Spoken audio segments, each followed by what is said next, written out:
Halo teman-teman, selamat jumpa kembali dengan saya Leonardo Rimba dalam acara kita Bincang-Bincang Spiritual. Kita kali ini akan bincang-bincang dengan beberapa orang teman. Dan yang pertama adalah dengan teman kita Lisa Marin Prameswari. Halo Mbak Lisa, Halo Mas apa Leo. kabar? Alhamdulillah. Alhamdulillah ya. Ternyata Lisa ini tidak terkena dampak pandemi teman-teman. Maksudnya kita tidak ketakutan, kita tidak stres, tetapi kita tetap enjoy aja. Ya, Bagaimana rahasianya sehingga Mbak Lisa bisa tetap positif dan bahkan memancarkan aura yang membuat orang lain merasa fresh, segar, merasa tertantang untuk menjadi lebih baik, merasa untuk eh, tidak lagi membuat sesuatu yang membuat kita apa ya lebay, ya, merasa mengasihani diri sendiri, wih. bahkan kita merasa aneh dengan diri kita yang dulu. Kok kita dulu bisa seperti itu ya? Kok kita sekarang bisa jadi beda ya? Kenapa? Ayo. Karena kita udah lewat ya Mbak Ya, Lisa. betul. Teman-teman, kita semua udah melewati masa jatuh bangun. Ketika kita menjadi orang lain, ketika kita menjadi orang yang tidak mempunyai apapun, tidak mempunyai uang, tidak mempunyai sahabat, tidak bisa ada yang dimintain bantuan. Ketika kita merasa tidak berdaya, tetapi ternyata kok sampai sekarang masih hidup juga ya Mbak Lisa. Ketawa dia, Bukan ketawa. bukan hanya mantan ya yang masih hidup ya.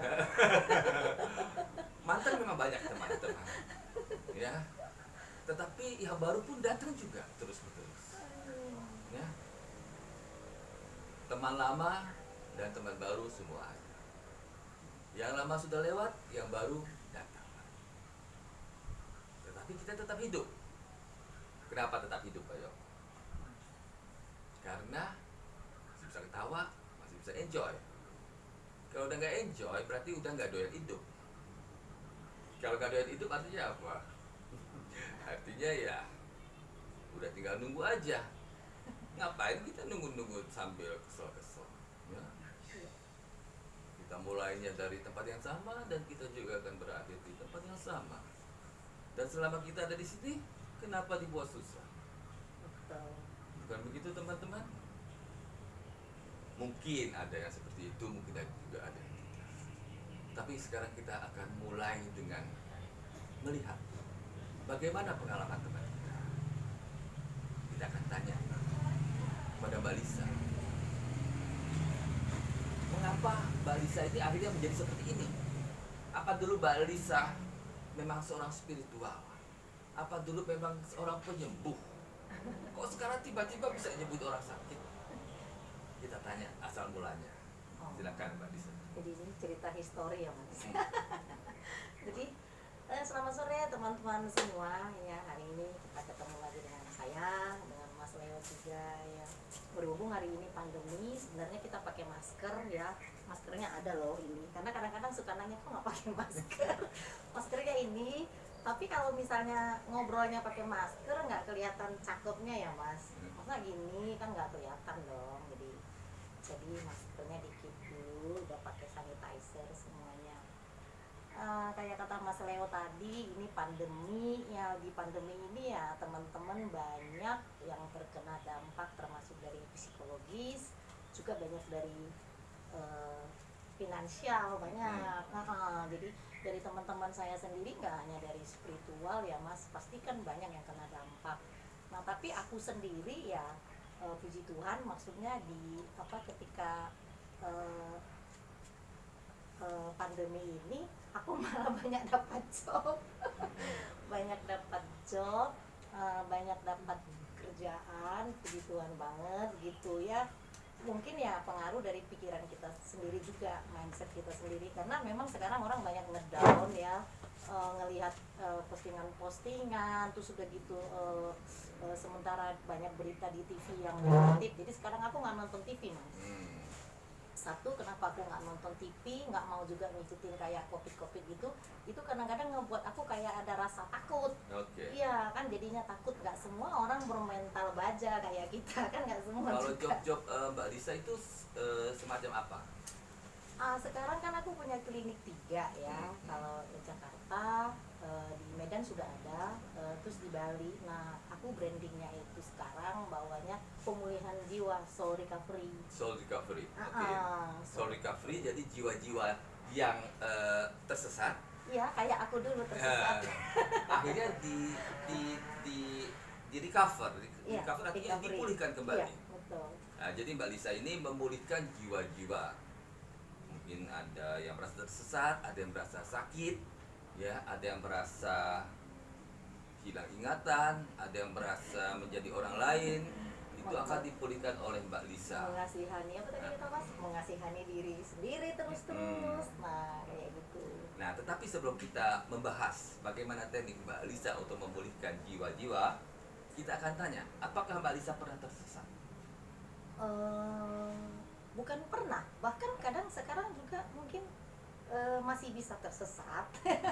Cuma bedanya levelnya sesatnya udah Oke. beda Jadi gitu. kita sih sesat tingkat atas gitu ya. Iya, jadi mungkin dulu tersesat tapi nggak tahu mau kemana. Oke. Nah, kalau sekarang bedanya ketika tersesat di level yang lebih high lagi udah tahu recovery-nya. Oh, aku ini sedang pertumbuhan lagi. Kalau dulu pertumbuhan minum Denko, kalau sekarang pertumbuhannya pakai dupa, kan lain lagi, Mas. Oke. Ya, kita balik lagi, kilas balik sebentar.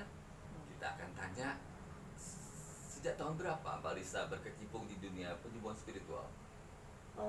Sekarang udah 10 tahun ya. Nah, Sudah 10 tahun, Nah, ya. awal-awalnya memang historinya itu awalnya dulu aku kan sakit. Sakit. Jadi aku bisa satu hari itu bisa trend sampai 20-15 kali. Trance, oke. Tapi ketika trends itu aku nggak bisa kontrol. Jadi Oke. masuk lagi. Oke. Belum selesai yang satu udah antri mau Oke. masuk lagi, dan itu nggak bisa dikendalikan. Ya, namanya trance itu kesurupan ya, Ya, termasuk. termasuk ya. Iya. Jadi waktu itu Mbak Lisa sering kesurupan. Kalau saya lihat ini Mbak Lisa kesurupan karena beban hidup yang begitu berat. Ya, Betul? bisa jadi. Jadi Mbak Lisa ditimpa macam-macam derita kehidupan sehingga dia kesurupan, dan sering ya Mbak Lisa. Bukan, iya sering. Jadi sehari itu bisa berkali-kali dan nggak bisa dikontrol. Nggak bisa dikontrol. Waduh, menyeramkan sekali rupanya. Nah, terus sembuhnya bagaimana? Jadi awalnya ketika nggak bisa dikontrol itu pasti dong keluarga nyari jalan ke alternatif, ke paranormal, dan ke orang-orang pinter lah gitu. Dan itu kan otomatis saya kan nggak bekerja, usahanya akhirnya nggak dilihatin, terbengkalai semuanya, akhirnya hanya ngurusin sakit. Nah, ketika sakit ini kan butuh biaya, karena kan kalau zaman dulu mau ke paranormal kan ya lumayan juga kan hitung-hitungannya, karena mereka bilang oh ini sesuatu yang nggak bisa disembuhkan. Oke, kalau boleh tahu itu di kota mana? Sukabumi, Jakarta, paranormal dari Sukabumi, Jakarta, Sumatera, sampai dari Papua waktu itu. Dan semua tidak bisa menyembuhkan. Enggak ada yang bisa. Akhirnya sembuhnya dengan cara apa? Sembuhnya jadi itu kan ternyata itu setelah udah kesini-kesininya baru tahu kalau itu Mas proses awakening aku ya, proses kebangkitan spiritual aku dimulai dari yang kayak gitu dulu ya.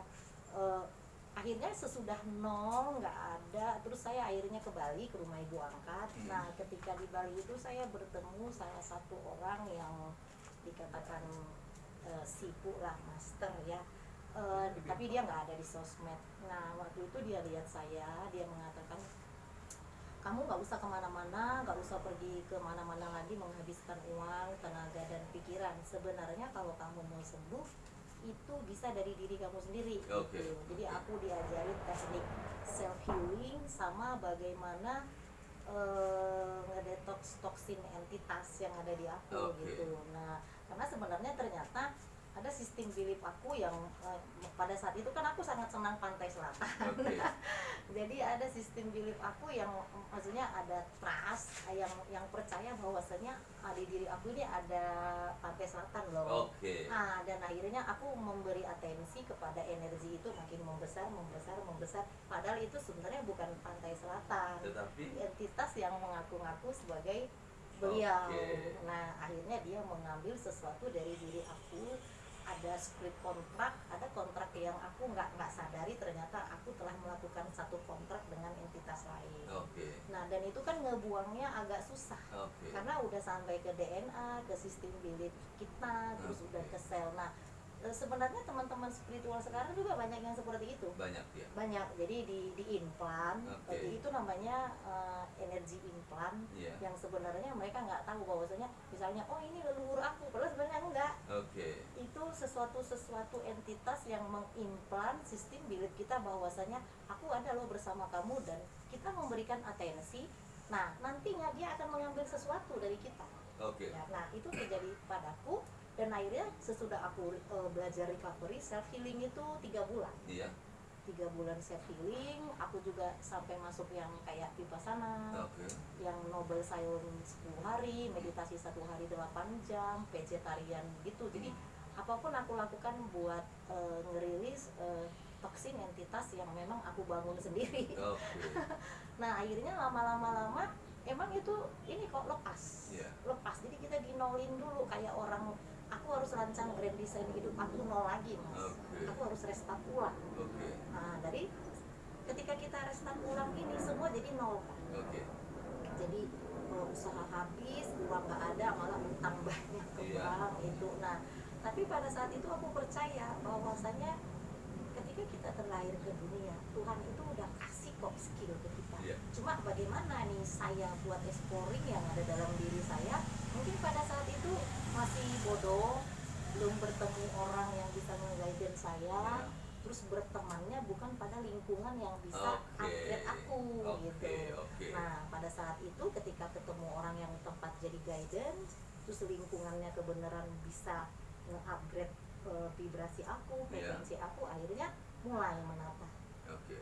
Menata kayak apa yang aku baca setiap hari, apa yang aku pikirkan setiap hari, mindsetnya mulai dirubah. Nah, jadi ternyata pikiran kita adalah realita. Jadi Tuhan gak ikut campur dengan nasib kita. Tuhan hanya mensahkan aku pribadi ya. Oke. Nah, terserah Tuhan Anda siapa. Oke. Mau yang gak bertuhan juga terserah ya kan. Oke. Tapi ada kiblatnya kita gitu ya kan. Oke. Jadi dari situ aku ngebangun grand design hidup aku, mulai rilis. Dari situ mulai belajar tentang kayak awakening, kebangkitan. Oh, kalau terbangkit ternyata seperti ini. Terbangkit bagaimana, berdiri ini? Oh enggak. Ininya yang berdiri. Oke. Apa namanya, masalahnya. Masalah gitu ya. Masalahnya keluar semua. Oh begini gitu. Nah, oh rilisnya begini. Nah, setelah itu mulai memperbaiki apa di diri ini yang harus dibener-benerin, kayak rumah, Mas. Oke. Ini kayak rumah. Oh, rumah nih udah bocor nih, gini gua harus perbaiki. Jadi rumah diri kita ini rumah. Nah, jadi kita harus tahu dulu kekurangan kita di mana, kayak gitu. Nah, dari ketika memperbaiki ini, disinilah mulai saya ngerasa bahwasanya aku harus belajar sesuatu. Oke. Jadi dari belajar hipnoterapi sampai belajar hipnoterapi past life, meditasi, dan exercise yang gitu-gitu, pokoknya yang berhubungan dengan spiritual aku pelajarin semua gitu. Jadi waktu pertama kali bertemu dengan saya kira-kira 7-8 tahun yang lalu ya, Mbak Lisa. Nah, itu adalah pada saat-saat Mbak Lisa masih sedikit galau Ya, atau sudah tercerahkan juga? belum, itu masih proses awakening. Tapi kan ya saya bersyukur kan, maksudnya dulu kan Mas Leo juga ada ini saya apa namanya, banyak branding saya ya, akhirnya saya dikenal orang gitu. Jadi Mas Leo ini termasuk mentor saya nih, teman-teman. Jadi dia mendidik saya, ada lembutnya, ada kerasnya gitu. Tapi aku sangat bersyukur gitu, karena didikan Mas Leo itu memang aku merasa bahwasanya oh aku harus bisa gitu. Jadi kadang-kadang teman-teman jangan berpikir sesuatu hal yang buruk itu buruk, belum tentu. Belum tentu. Jadi kayak orang tua kita kadang ngedidik kita memang harus dicambuk dulu gitu, dan Mas Leo benar-benar cambuk saya gitu. Oke. Nah, akhirnya entah kenapa kebenaran buku aku Reborn juga judulnya, sampai aku buat buku ini Reborn, dan ini apa, spiritual Indonesia Enggak Reborn. begitu juga ya. Sebenarnya namanya lahir kembali itu adalah hakikat atau hakikat kita. Ya, betul. Kita ini setiap hari lahir Bisa lahir kembali. kembali, ya betul. Ya, lahir kembali menjadi manusia baru. Tiap hari. Jangan bilang lahir kembali 10 tahun sekali, enggak. Oh enggak, tiap hari tuh. Nah, bukan setiap tahun baru, enggak, tetapi setiap hari kita lahir kembali. Bukannya menjadi harus mati manusia dulu baru. ya, Mas? Tidak harus mati secara fisik ya. Kita bisa mati karena terpaksa keadaan, Iya, betul. utang bank kebanyakan, Dulu tiba-tiba saya mati udah berapa suri. kali mati Nah, ya. nah, Oh. berapa kali mati? Oh, udah sering dulu. Udah sering dulu. Saya tahu kisahnya Mbak Lisa ini ketika tidak punya apa-apa. Dari ditipu sama kekasih. Nah. Aduh, macam-macam. Macam-macam, itu. ada ditipu sama kekasih, ada menipu kekasih, Aduh, ya, ada saling macam-macam. menipu, saling enak, saling bosan, saling bete, akhirnya pisah dan ketemu kekasih baru, ya, ada seperti itu, ya, ada juga ketika masa kita gila, Ya, ada masa ketika kita sadar sudah capek menjadi gila, Ya, benar. ya, tetapi yang seperti itu teman-teman bukan sesuatu yang luar biasa, tetapi normal, biasa saja. Setiap orang mengalami jatuh bangun. Setiap orang mengalami menjadi manusia ekstrim. Ya, betul. Kita bergerak dari ekstrim ke ekstrim. Dari manusia paling baik menjadi manusia paling jahat. Nah, saya bisa baik sekali, tapi saya juga bisa jahat sekali. Yang ini sama juga. Ya. Kita bisa ketawa-tawa, tapi kita juga bisa ngamuk-ngamuk, meledak-ledak.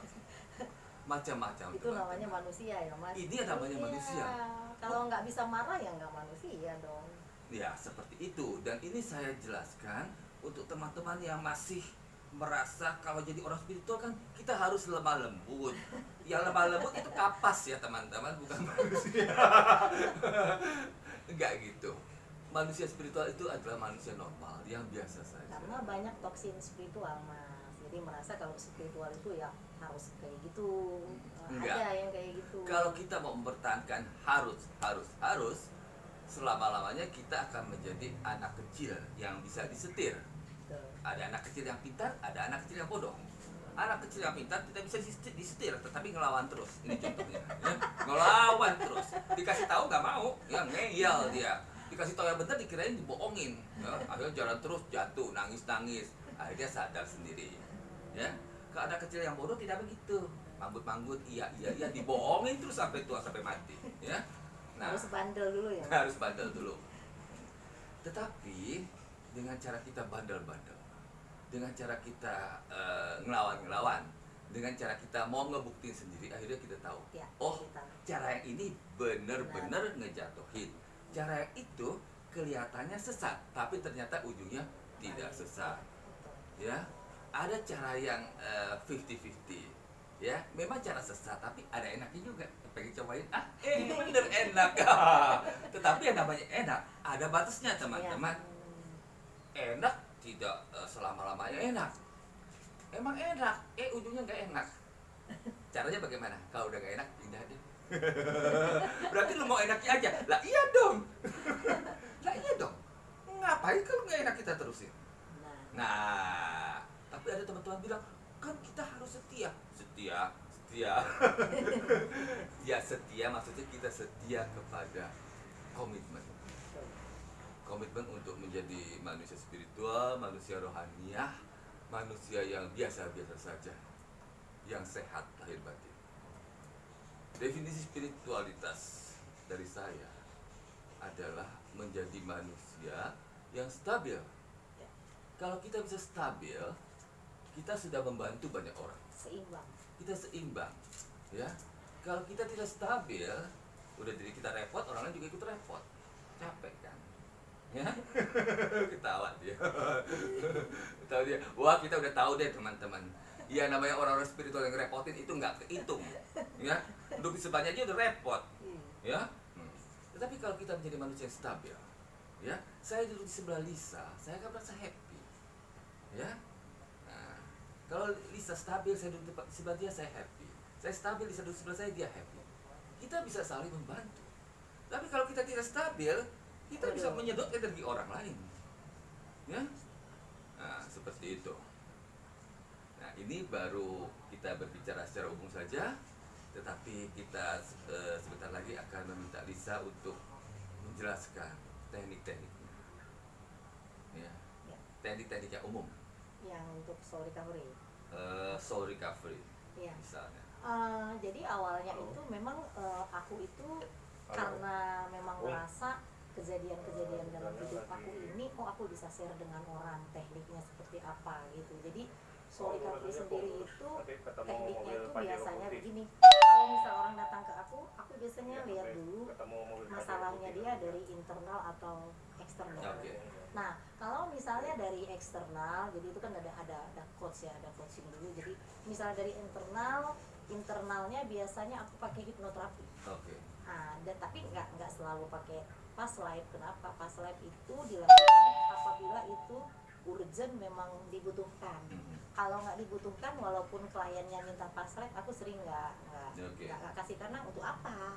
Nggak penting gitu. Tapi kalau memang ada sesuatu misalnya di masa lampau yang memang harus dibenerin demi untuk memperbaiki kebijaksanaan hidupnya di kehidupan sekarang yang present, pasti aku memang sarankan past life. Nah, kalau misalnya dari eksternal, biasanya itu aku akan kasih solusinya itu misalnya mindset, biasanya seperti itu. Pikiran ya? Nah, pikiran, bisa begini, dia datang ke aku, misal ada orang, aku merasa badan sakit, aku selalu diserang, aku disantet orang, padahal belum tentu. Jadi kadang-kadang ini kan sistem belief mindsetnya yang harus dibenerin, bahwasanya belum tentu disantet. Terus yang kedua, dia bilang aku lihat ini, lihat hantu, lihat ini, lihat itu. Nah, pertanyaannya, kenapa di Indonesia adanya hanya ada hantu pocong, ada hantu gundoro, di luar negeri kan nggak ada. Berarti kan kita ada local wisdom, ada budaya. Nah, sebenarnya kan kalau misalnya hantu atau apapun itu kan energi, berarti itu visualisasi dari pikiran kita kan, Mas.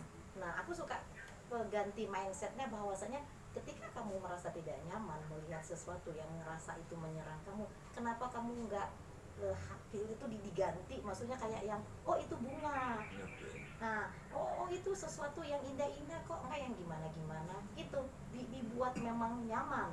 Nah, tapi kalau atau berteman, misalnya kalau berteman dia ngerasa aku nggak nyaman dengan teman ini, aku nggak nyaman dengan teman itu, aku nggak nyaman dengan keluargaku, dengan ini, misal, sebenarnya bisa kok kita ngerubah dalam diri kita. Kalau memang aku pengen nyaman, orang nyaman dengan aku harus membuat aku nyaman dulu dong, kayak kata Mas Leo tadi. Jadi ya memprogram mindset itu sebenarnya sesuatu yang kita dapat dari lingkungan, itu kan dampak dengan apa yang kita sending. Nah, seperti itu. Jadi biasanya kalau di soul recovery itu mindsetnya yang banyak dibenerin. Nah, sama program pemulihan jiwa. Jadi aku ada program pemulihan jiwa 7 hari dan 21 hari. 21 hari, 3 minggu ya? Iya. Jadi itu semuanya pakai audio. Jadi misal dia hanya datang ke kita 1 kali. Setelah itu maintenance-nya itu kita setiap 10 hari ada kasih audio. Jadi 10 hari pertama itu detox emotion. Jadi itu detox kayak ngebongkar semua. Nah, di detox emotion ini kan nanti ada kayak yang dia kembali ke masa kecilnya, atau dia ketemu inner child-nya, atau di sini session forgiveness. Nah, sesudah di detox semuanya, baru nanti kita kasih audio yang kedua, dia datang yang kedua. Nah, di sini baru program. Nah, karena menurut aku gini, Mas, setiap orang yang pengen sembuh, kalau masih punya shadow working dalam dirinya ini apapun yang kita kasih attunement atau treatment nggak bisa ditolak ya. Jadi teman-teman, gitu. Mbak Lisa ini dengan kata lain menjelaskan bahwa orang-orang yang merasa jiwanya tersesat, merasa semakin lama kehidupannya semakin aneh, untuk ikut program penyembuhan itu pertama kali harus dibersihkan. Detox. Istilahnya detox ya. Detox itu membersihkan dari racun. Racun apa? Racun itu berasal dari pikirannya sendiri yang tidak benar, tidak lurus, menganggap diri jadi santet, merasa tidak bahagia, minta dikasihani, merasa orang lain semuanya mau merugikan dia, merasa semua orang mau menjerumuskan dia, merasa semua orang membicarakan dia. Benar. Ya, ini semuanya adalah racun, toksin yang harus didetox, dibersihkan dulu. selain itu ada juga emosi negatif. Ya, betul. Ya, emosi negatif yang sudah menumpuk, trauma-trauma, Kerak. kerak ya, emosi. kerak yang sudah mengeras di dalam dia, itu harus dibersihkan dulu sehingga orangnya bisa melihat sesuatu dengan cara baru. Kalau orang sudah bisa melihat dengan cara baru, itu sudah suatu awal yang baik. Dan setelah itu akan jalan sendiri satu persatu, tetapi itu juga bukan jaminan bahwa otomatis akan lancar. Tidak. Itu berlaku dengan jodoh juga loh Mas. Kenapa orang suka misalnya punya pacar pasti selalu misalnya punya suami KDRT terus cerai, nanti punya lagi KDRT lagi, itu selalu polanya selalu sama, orangnya aja yang beda. Nah sebenarnya dia menyimpan satu memori biasanya gitu, jadi itu akan pengulangan lagi. Selama memori itu tidak dirilis, jadi seolah-olah memori aku selalu dapat pasangan yang selalu mukulin. Nah itu akan dapat yang gitu-gitu lagi. Nah contoh, aku kalau buka usaha selalu bangkrut. Nah, jadi itu kan memori kan. Gitu. Mbak Lisa bilang itu memori, tetapi istilah saya itu namanya negative belief, belief system, kepercayaan di dalam dirinya yang negatif. Dia percaya bahwa kalau dia dapat pacar, pacarnya bakal mukulin dia. Karena dia percaya kayak begitu, dapatnya begitu lagi. Dan orang ini kalau kita kasih tahu, kamu tahu enggak? Ya, kamu nggak boleh bilang begitu. Mulut kamu itu bukan harimaumu, tetapi lebih jahat daripada harimau. Kenapa? Mulutmu itu akan menciptakan kehidupanmu. Kalau kamu bilang selalu dapat pacar yang suka mukul, pasti dapat. Oh, tetapi saya selalu dapat. Waduh, dia marah, lebih galak daripada saya kasih tahu dia. Nggak mau dikasih tahu loh. Nggak mau. Semuanya suka mukul, semua suka mukul. Begitu histeris dibilangin. Ya udah, gitu. Saya ngebilangin jadi capek. Ya udah terserah lu deh. Biarin di jalan ya begitu lagi sesuai dengan apa yang dia ucapkan. Ya, kan udah kasih atensi kan, udah hire sendiri gitu. Teman-teman, yang ngeyel seperti itu lumayan banyak. Banget. Ada yang bilang susah nyari duit, susah. Ya, itu paling sering ya. itu. Seperti saya bilang, kamu Paling teman sering. saya kasih tahu ya. Pertama kali, kalau kamu mau dapat uang mudah, jangan ucapkan nyari uang susah. Tapi memang susah. Wah, ya udah deh, capek deh gua ngadepin lu. Silakan. Jalan. Silakan. Bakal susah. Karena mulutnya sendiri yang mengucapkan seperti itu. Ya. Nah, seperti itu teman-teman. Paling banyak tuh Mas, masalah kayak bakal susah dapat banyak macam-macam seperti banyak itu ya. Orang-orang spiritual ini ya merasa dirinya tuh bijaksana, ya merasa dirinya wah kalau ngomong tuh tentang leluhur, ya kalau ngomong tuh tentang Tuhan, ya, tentang malaikat. Tetapi kalau tentang praktis selalu ngeyel, ya dikasih tahu yang benar dikira ini bohongin. Soalnya kan punya prinsip mereka bergantung pada Tuhannya kan capek. Jadi apa-apa terserah Tuhan, nanti Tuhan akan kasih kita rezeki ya, makanya Tuhan kan nggak ikut campur dengan nasib kita. Begini teman-teman penjelasannya itu dari Mbak Lisa. Kalau saya bilang begini, apapun yang teman pikir tentang Tuhan itu akan terjadi. Kalau teman-teman berpikir Tuhannya suka ngaturin, ya ngaturin, kasih aturan-aturan, berarti ada aturannya dong. Kalau ada yang percaya seperti itu, aturannya tidak dijalankan, ya udah terima aja resikonya. Ya. Tetapi kalau Tuhannya itu baik, selalu bilang iya, kenapa mintanya yang jelek-jelek? Kenapa ngomongnya yang jelek-jelek? Kalau Tuhannya baik, apapun yang kita minta itu akan kita dapat cepat atau lambat. Berarti kan kita harus ngomong yang baik-baik aja. Ya, Mbak Lisa, sekarang masa pandemi, semua work from home. Tetapi setelah pandemi selesai, kira-kira 1-2 tahun lagi lah semua selesai, yang Mbak Lisa ngajar aja deh. Amin. Banyak ngajar. Ya, penyembuhan jalan terus, tapi kayaknya banyak ngajar deh. Iya, sekarang kan by Zoom ya, sekarang lebih banyak presentasinya by Zoom ya. Syukurlah masih dikasih rezeki sama semesta ya, nggak susah-susah cari rezekinya. Amin. Amin. Nah, ini contoh dari saya. Kalau ada yang bilang yang baik, kalau sesuatu yang baik diucapkan, tidak usah mikir macam-macam, aminkan aja. Lalu terjadilah. Karena banyak ini sih Mas, worry dengan masa depan. Dia capek, nggak capek apa khawatir? Kekhawatiran itu menyebabkan rezeki, Mampet. blessing, barokah itu mampet. Iya. Karena Anda mikir, Terlalu gimana banyak caranya worry. ini rezeki nyampe ke saya. Ngapain lu pikirin? Biar aja dia datang sendiri. Caranya amin aja. Ya, Pak Lisa nanti baca aja deh. Amin. Amin. Ya udah, terus gimana datangnya? Lu lihat aja nanti. Itu cara spiritual saya. Karena mereka belum pada tahu cara abundance. Kalau aku lebih suka bilang abundance. Oke, Mbak Lisa pakai cara abandon. Iya. Abandonment artinya biarkanlah. Iya. Emang gue pikirin.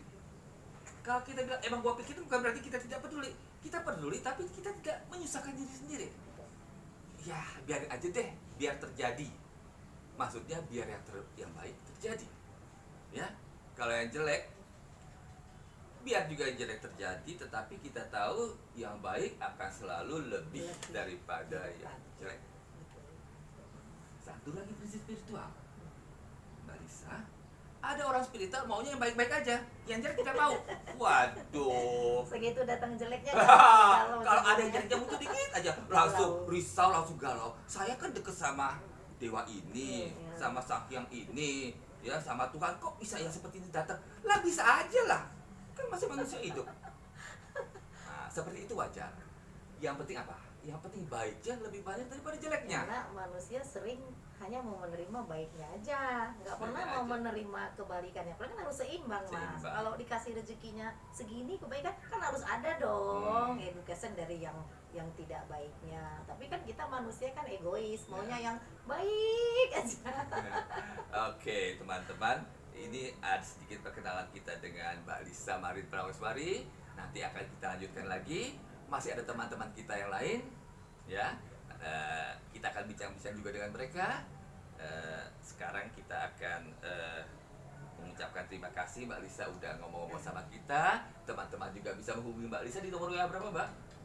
Kalau mau konsultasi, apabila teman-teman ada yang sekarang merasa tersesat, tersesat seperti saya dulu gitu ya, supaya tahu jalan pulang ya kan. Nah, jadi nggak tersesat, tahu bagaimana merubah destiny, bisa memperbaiki nasib, atau teman-teman masih ada sekarang yang masih galau-galau, bingung harus mulai dari mana nih. Aduh, jangan mikir, aduh cari uang susah, jangan dong gitu. Aku bisa kasih solusi. Oke. Ya teman-teman bisa menghubungi saya di WA 0811 65 25 999. Jadi di 0811 65 25 999. Semoga nanti dari program kita Soul Recovery akan bisa membantu teman-teman memperbaiki ya nasib, memperbaiki apa saja yang dibutuhkan. Oke, amin ya. Oke, terima kasih. Namaste. Gue matiin, Mbak. Matiin.